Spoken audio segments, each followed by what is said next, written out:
So first off, my name is Dakota Culberson. I am 26 years old and I'm from Ohio. So I've had Duchenne muscular dystrophy since I was 5 years old. I've always had it, but the effects didn't start taking till I was about 5 years old. If you just go to the parent project Muscular Dystrophy, it'll kind of give you a quick overview of what my muscular dystrophy is about. So like I said, it's rare in boys. It's a genetic disorder, the progressive loss of muscle. Over years' time, my muscles will continue to get weaker and weaker. It affects the body, the heart, and the muscles. And the reason why the muscles don't work correctly is because it's missing an important chemical called dystrophin. Dystrophin is what gives the muscle strength and the ability to, grow, repair, and heal, which I do not have. So it's found on the X chromosomes, always on the mom's side. Usually females are the ones that carry it. It's basically a mutated gene that encodes for a dystrophin and a protein for the proper function of muscles. So you kind of got some signs here. Some signs are like when you're little, you start to get tired more easily and walking's a little bit harder, and usually to get up off the floor you kind of got to use your hands and feet, and it's going to take a while to get up. For me, when I started getting those symptoms, I was put into gymnastics because my parents just thought it was a minor issue and that it would get better if I was doing gymnastics. Unfortunately didn't, and I was diagnosed at 5 years old. To be able to walk, it will take you a little bit longer to talk. Other things that you can notice with Duchenne muscular dystrophy, we boys and men have enlarged calves. Is one of the symptoms from Duchenne muscular dystrophy. Another one is we kind of walk with our backs arched, and usually a lot of Duchenne muscular dystrophy boys and men usually end up having to be in a wheelchair at some point, but that doesn't really stop a lot of us doing our daily life stuff. So it's different for different people. There's a lot of flexibility issues with different parts of your body, like your arms, your shoulders, your legs, your knees, your feet, and stuff to kind of stop the progression, and that kind of helps with living a longer life. So we're not going to really get into this as much. Some of the symptoms are like later on your lungs are weak. As you can see when my face is red, and usually that's because that's the lack of carbon dioxide that you're getting out of your body. This breathing machine kind of stretches my lungs open and gives me the ability to blow that carbon dioxide out and just get a big good stretch on my muscles. Usually the lifespan for someone with Duchenne muscular dystrophy is men are kind of living longer than 50 years old, to about like 50 years old. Only known about this condition, I think the 80s, fairly new, and there's not a lot of info on it, and there's a lot of charities and stuff that fund various different tests, and they just fund a lot of money to try to put a stop to Duchenne muscular dystrophy, because there is no cure for it, unfortunately. But I did say it affects 1 out of 1,500 boys. There's a lot of treatments. Children's here in Ohio, and that's where I have a group of doctors that know lots about my condition, and that's what they deal with is strictly Duchenne muscular dystrophy, and they're just a great group of doctors, and they know what they're doing, and all the things that they have done for me has made my life substantially improved. So I can't thank them enough for that. But we talked about some of the symptoms. Some things you can do to prolong Duchenne muscular dystrophy is getting up in a standard frame, weight, so that it helps with your body and it functions well and it gets it moving and going. Other things that I do is like this breathing machine I use. It's just outside air, and it's just for stretching my lungs, like I said. So that's one thing that helps, is these machines help you from being tired.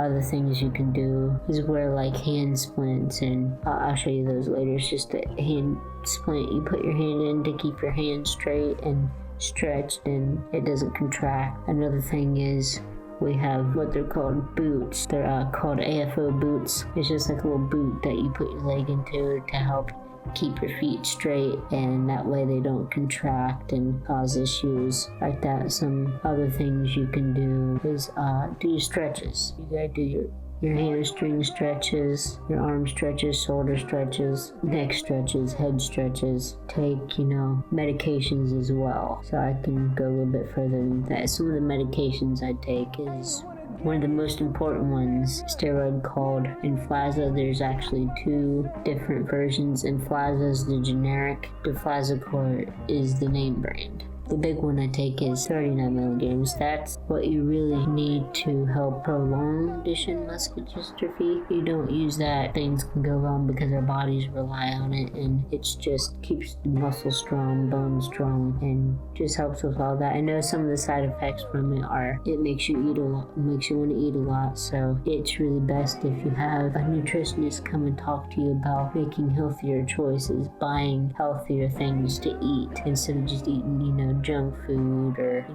drinking sugary sodas or, potato chips or pizza or things like that. Just all to make, better choices. I will say portion control is the best thing to do, and it's just very hard, but if you're taught and you end up learning how to, make healthier choices and do all the right things that you need to do. So a lot of times you just gotta push your child at a young age just to do these things, so that way later down the road they have less and less complications and they can live a longer life and get to enjoy more and more things. So I'll make sure to leave a link in the description for this. It's a gait belt. It's called Posey. So you can buy this on Amazon, so I'll leave a link in the description for that. Like I did earlier, just make it a little bit tighter. Now that we got the chest belt fixed, we are going to green and black Posey belt that I have. So as you can see here, we're going to wrap it just to the side a little bit. And we're going to get snug right here. I need to tighten it because it's already pretty tight already. It feels good. So I'll just keep them here. I'm going to put my hands up here. I'm going to get ready to TV for an hour. I stand in here for an hour and I do this 3 times, making your bones stronger, and I want to be as healthy as I can, and I'll do it as long as I can. But 7 days a week for 50 minutes, I'm going to take a break on the weekend, which is what I do. I feel like that's hard to keep up with. Guys, I'm going to give you some men and boys with Duchenne muscular dystrophy as well as other conditions. Wait to enjoy your life, because we're not going to have a very long life, so it's best to do as many things as you can. So if you want for a job or a wife or a passion that you want to, don't let it stop you from doing things. Don't let anybody tell you different. Don't let anybody tell you you can't do something. Makes you happy and what you love. It can be anything you want. If you want to be a gamer, a YouTuber, endless possibilities, an artist, trying to become a comic book artist like me, go ahead and reach for those things. Don't be afraid to, work hard in school and get an education and go to college and experience a lot of things that you can, that some people will try to tell you that you can't, but you go and do it. So and also don't be afraid to tell people about your condition. If people are curious, just tell them what it is, as long as they're not being rude or disrespectful. Just answer their questions real nicely. There'll be a lot of curious kids. You can just easily explain it to their level where they understand. I've also college students to a class, and I explained about my boots and hand splints and some of the equipment, and just told them about my daily life so they can understand how to help someone with Duchenne muscular dystrophy as well.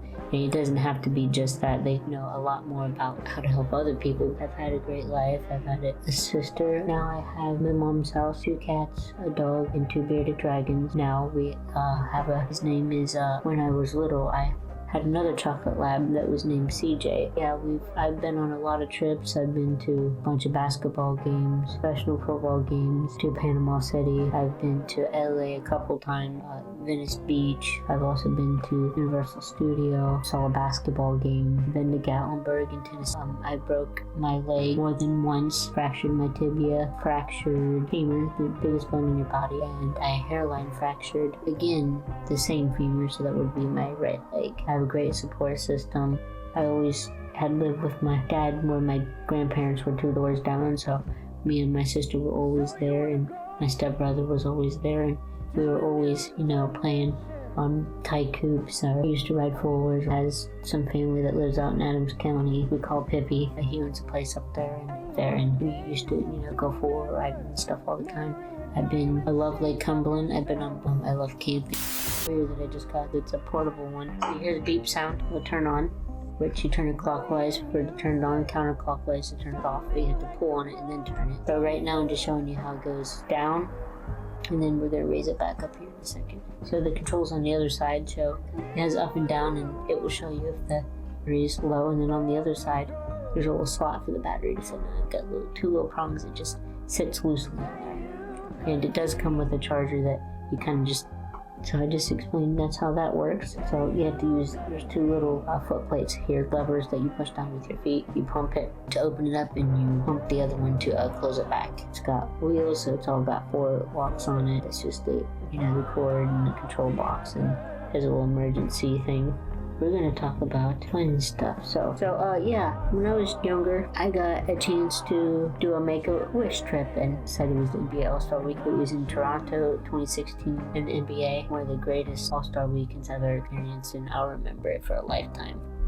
Yeah, I got to meet lots of people. I went with my mom, my dad, my stepmom, my little brother. Unfortunately, my stepdad wasn't able to make it. Do the legend run, so I got to meet a lot of Yao Ming, the tallest basketball player in the world, Steve Nash, and Ernie Johnson I met, and had a son with Duchenne muscular dystrophy. All-star teams, East, West. I also got Bill Russell, got a lot of signatures. I got pictures with Horace Grant's 6 rings, which that was pretty awesome to hold all that glory. And we got to watch all of the All-Star weekend. We got to watch the dunk contest, probably one of the greatest dunk contests in over 20-something years, so that was kind of awesome. So we're gonna go through some pictures here. I got to meet LeBron James. I got to take a picture with him again. I met him twice, and all the All-Star players were walking in to get signed the ball. Kobe signed the ball. All the great players that year signed the ball. It was pretty awesome. D-Wade, LeBron, Chris Bosh, all those guys, Mel Anthony, Pau Gasol. They picture with LeBron, and we got into pictures with both teams. Great time. You're only able to pick one person, so I picked my dad because he loves basketball, and that was a great opportunity for him to meet some of the great players and meet Kobe, which my picture with LeBron, my Instagram page here. Got to meet Carmelo Anthony. No, he's a great, genuine guy. I love meeting him. He was awesome. Here's James Harden, East All-Star team I got a picture with. Nate Tiny Archibald was cold that year. It was -12, -20, and the weekend before it was like 30 degrees. So yeah, it was a great all-around trip. The All-Star game, the dunk contest, the rookie contest, the rookie All-Star game. It was a great time, and it was something I remember with my family for the rest of. New to the channel, new to this video, and right now we've been talking about who I am as a person, what my life is about, this YouTube channel is about, and some of the childhood memories. So we just got make sure to leave a like, subscribe, and leave a comment down below in the description, and don't forget to turn on post notifications. So what the art part of this channel is going to be about. Okay, so now we're going to talk about why I love comics. Today was getting back into drawing because of Peter Hahn, and I was starting to enjoy art again, and I figured out that comic books what I was good at, and then I really chose to start mainly because of David Finch. He kind of inspired me to want to be a comic book artist, and that's how I fell in love with it. And just talking about the All-Star weekend and my Make-A-Wish trip. Other favorite artists are like Jim Lee, Richard Friend, Pat Booth, Robert Marzullo, Mark Silvestri, definitely, Bernie Wrights, and Neil Adams. So yeah, there's just a lot of influences I have, and I love looking at comic book art. The last few years I've kind of been depressed a lot, which I've lost a few years from it, but I hope to get back into this and kind of change the way I do things so I don't burn out and not want to draw ever again. I hope to work for Marvel or DC one day, but I do have a book that I'm going to create with my own character in it. I love comic. I do a lot of comic illustrations, but I'm also learning how to do other things like, just sketch or watercolor or digital art. Now we're going to talk about what type of videos there are going to be. So there's going to be lots of art tips and tricks and art streams. There'll be a look into my life, discussing Duchenne muscular dystrophy, other things like art studies, ASMR art streams. We do equipment videos and medical equipment discussions, or show art products I have. I'm going to do a lot of traditional art and kind of art studies. I can't wait to see what the future holds for this channel. One last thing that I will talk about is some of the goals that I have set. These are what I'm going to focus on. So I'm going to upload consistently every month for 3 months. I want to make sure that I make high quality, well thought out videos. I'm trying to focus on making one community post a week, and we'll do it where it's edit videos on Mondays, post videos on Fridays, which that's going to change because that'll be a little bit hard with my schedule. I'm planning on trying to have 10 videos at the end of the year because, I don't want to set crazy, huge goals that, are not reachable. I hope you guys enjoyed this video. That was a lot of fun. Don't forget to leave a like, subscribe, and comment. I'm going to try to do an art stream here soon. I hope you guys enjoyed this video, and I'll see you in the next one.